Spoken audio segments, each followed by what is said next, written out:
I promise this is the final NCAA video that I'm going to show. Tomorrow's video will be my final sports game video, and it is not NCAA football, and it's not even a football game of any fucking type. And since I'm keeping promises, hey YouTube auditor, fuck you. Man, the stories I had to tell about this game and the reason why I bought this motherfucker will take a long time, but I'm going to condense this shit down because I could easily just randomly babble on for about 30 minutes about the reasons why I bought this game and the bullshit surrounding the sport. Now, obviously, this falls outside of my 4-year cycle that I already mentioned. I just bought NCAA 2012, and only 2 years later, I have another NCAA football game. Why the fuck am I obsessed with this game? Well, let's look at a few things first when it comes to this game. First of all, NCAA 12 is irrevocably broken. When it came to the no-huddle offense, that shit was embarrassing and pitiful at the same time. I don't know how you patch a game, yet you managed to break the whole fucking thing with just one patch. I mean, EA said the shit was fixed in a future patch, but that's bullshit. It was never fully fixed. They just made a workaround that was nothing special. NCAA 13 rolled out and ended up with the same fucking problem. So that shows they didn't actually fix the problem. They merely put a band-aid on the motherfucker. But besides a game-breaking glitch that prevented me from enjoying a game, there are other forces at hand here which forced me to buy this game. For those that don't know college sports, there is a shitstorm of a lawsuit that will eventually force colleges to change how they administer their sports. You know, I'm not going to get into the whole details of the lawsuit. I believe I did a video on that about a year ago or some shit like that. And that was when this game was relatively new.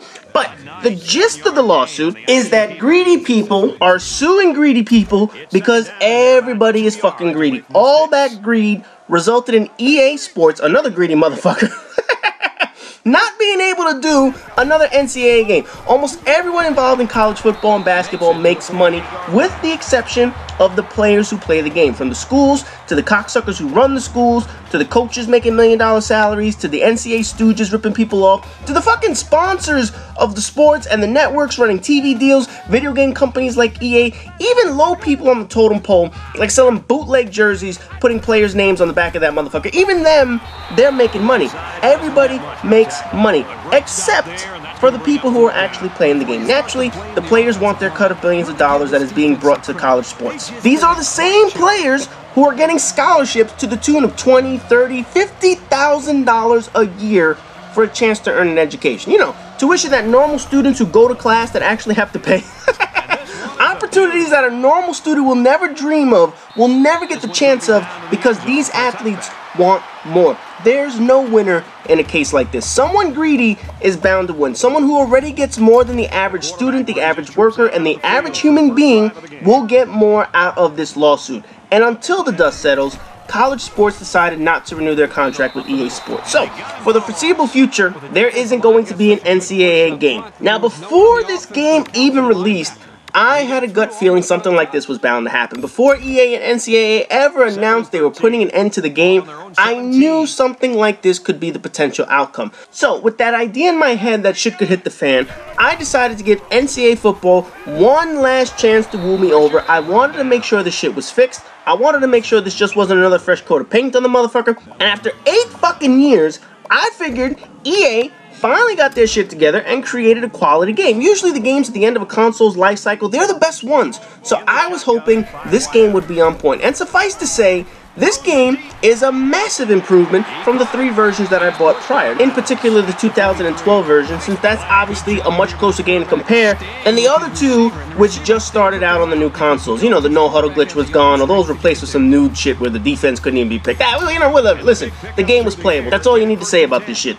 Movements were just as smooth, animations are improved, and the big thing that got an overhaul was recruiting. While recruiting was decent in prior years, now they simplified the process into something much simpler. Yes, it is a bit dumbed down just to make sure that shit was a little bit easier, but the approach that they took in the other games was utterly fucking tedious. I mean, you could sit there for 2 hours just recruiting before you even play a goddamn game. Now, they removed the excessively stupid shit, they turned recruiting process into a formula, and they changed it so that good coaches have advantage over mediocre coaches. But all this was done at the expense of time and ease. You know, I'll be honest, I like the process, but it's far less analytical than prior games. All you need to know is some remedial fucking math. That's it, and you'll be fine. There's not much you can really do other than to use math to land the recruit. And on top of that, the computer control teams could have used an intelligence tweak, but that never happened. I'm going to talk about that a little bit later in this video. Now, people may be wondering, why would I play college sports over professional football? Why NCAA over Madden? Do I not like Madden? Do I boycott it? Well, aside from the fact that John Madden has nothing to do with the game anymore, and also that he was a seriously overrated coach and commentator that only knew so much about football because his partner for years, Pat Summerall, was a fucking drunk who couldn't remember his name, let alone what the fucking football was anymore, there is a distinction in games. Obviously, you can tell I don't like Madden. And the difference isn't just the presentation or the number of teams or the college atmosphere. It's the fact that your team is guaranteed to massively change each and every year.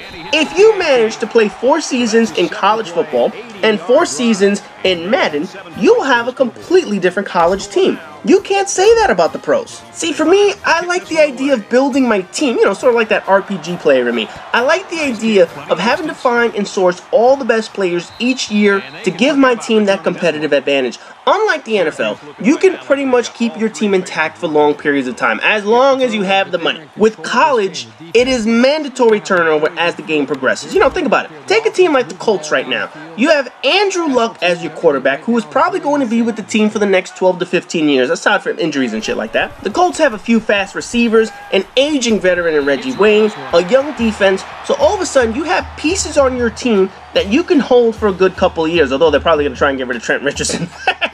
Oh, what a scrub that motherfucker is. But anyway, when you play as the general manager or franchise mode, whatever the fuck they call these shits, you go after free agents. You replace your retired players, you draft other players, but the core of your roster is already established. Reggie Wayne's going to eventually retire, but you will go to the draft and you're going to sign a replacement.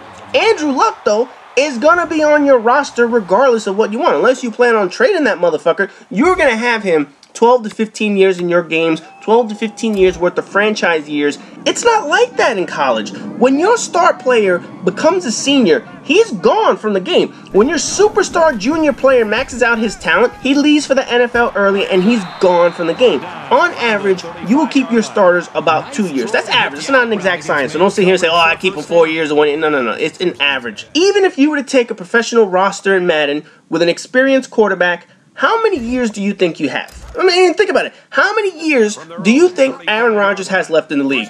Drew Brees, Eli Manning, Ben Roethlisberger. Certainly more than the average 2 years you're going to get out of a decent quarterback in a college football game, and probably more than the 4-year maximum that you're guaranteed to get. Even replacing your roster occurs differently. In Madden, aside from needing maybe a mid-season replacement for an injury or some shit like that, the majority of shaping your roster comes in the off-season. You don't really do anything in mid-season, you just keep playing the games. That's basically it. But in college, you're recruiting people all season long. From week 1 all the way through the off-season, you are going after recruits. While the game on the field is similar, albeit, you know, the differences between college and the NFL when it comes to rules and plays and shit like that, the off-the-field shit is where the NCAA appeals to me the most. It's not that Madden is bad, it's that the elements of NCAA, besides football play, appeal to me more. That being said, it's sad to see the series go, but at least it went out with a bang. You know, aside from a few hiccups and the inability to patch the game and shit like that, the game ran smooth. It actually had some ranking up properties, you know, when it came to picking the skills you wanted for your coach to excel at or some shit like that. But obviously, like any sports game, there are elements that were copied and pasted. And the stadiums and the uniforms look just like they did in prior years, but at the very least, the animations improved, the bullshit jump to snap count has been gone for a long fucking time, the annoying deep ball over the stupid ass cornerback glitch was fixed. They managed to improve on a number of things. Sadly though, a number of things went unfixed in this game because after EA announced that there's going to be no game next year, support for the game all but completely stopped. I assume a number of people probably lost their jobs. Either that or they were transferred to different EA properties or whatever the fuck, you know, they went over to Madden, they went over to NHL. But the studio that makes this game was ultimately disbanded, and I'll guarantee you a number of people lost their jobs over this. And that was done while this game still had development issues that needed to be fixed. You know, thankfully, this game isn't broken to the point that you can't play it, but it does have its share of irritating things that need to be addressed. And being that the staff was let go during the period when patches would normally be rolled out, the game didn't receive the full support that other games and other series have received. You know, of course, they rolled out all their pre-planned DLC packs with uniforms and shit like that, you know, because, God forbid, EA can't milk their customers for all their money and shit like that. I swear, man, EA looks like a bunch of cow farmers with 2 handfuls of a heifer's teeth. You know what I'm talking about? But fixing the game, nope, ain't gonna happen. We need more money out this motherfucker. You know, they're sure as hell not gonna fix a game that's being discontinued, regardless of the state that it's in. You know, one major issue that this game has with a computer running the no huddle game and not giving you enough time to select the play. You know, they patched part of that up, but to this day, there's still issues where the defense can't pick their play if the offense is running the no huddle too fucking fast. You know, there's some gameplay tweaks, some glitches that still exist, you know, like the center not snapping the ball to the quarterback or the right guard getting pushed backwards on extra points on every single kick. But none of that was game breaking. It was annoying, but it didn't make you say, oh, fuck this, I ain't playing this game no more, all that bullshit. You know, in Dynasty mode, the computer recruiting was fucking awful. The idea for recruiting was based on a point system. You have 25 scholarships and about 5,000 points to use minimum. You can still get a few more points, but 5,000 was the absolute minimum. You could put anywhere from 0 to 700 points in recruit, and usually people, human players we're talking about, they would break up their points among all their recruits. Put max points in the top players, maybe put only 100 points in a role player that nobody seems to want. Smart mathematical decision. The computer does not do that. They picked the players they needed the most, and they put all those points into those players. You know, instead of splitting your 5,000 points or your 7,500 points among 25 recruits, they would put the maximum amount of points in 7 to 10 players at the top of their list. That's just not something a human player would do. These are the kind of things that went unresolved before the studio disbanded. You know, and it's a shame too, because this is one of the few years the game didn't ship with a massive bug that made the game unplayable from the start. And by unplayable, I'm talking like the no-huddle glitch where you can't select the play, or the defensive back giving up long throws on every single play type glitch. No. NCAA 14 had minor annoyances, but the game was still playable. And the worst, absolute worst part about this is with all this legal bullshit, the playoff system that's about to start in real-life college football will never come to be. After all these years of that stupid-ass BCS garbage and Alliance Bowl bullshit before that, the NCAA finally got this shit together and rolled out a 14 playoff. Now granted, the playoff is still going to be scrutinized beyond belief, but that's a problem for the future. The game, though, could have added at least a playoff system, but alas, it didn't happen. The modern community has been adding their touches to the game to get a version of the playoff and shit like that, but that's mainly a workaround. That's not the real thing. But overall, with this lawsuit hanging over its head, I'm happy with my purchase of NCAA 2014. You know, probably more so than any of the prior NCAA games, for the simple reason that this motherfucker actually works.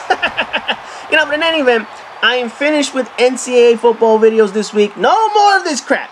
Tomorrow is a new sports video that I will get into. So as always, rate, comment, subscribe, and all that good shit. And I'll see you guys in the next video. 14-0 Syracuse.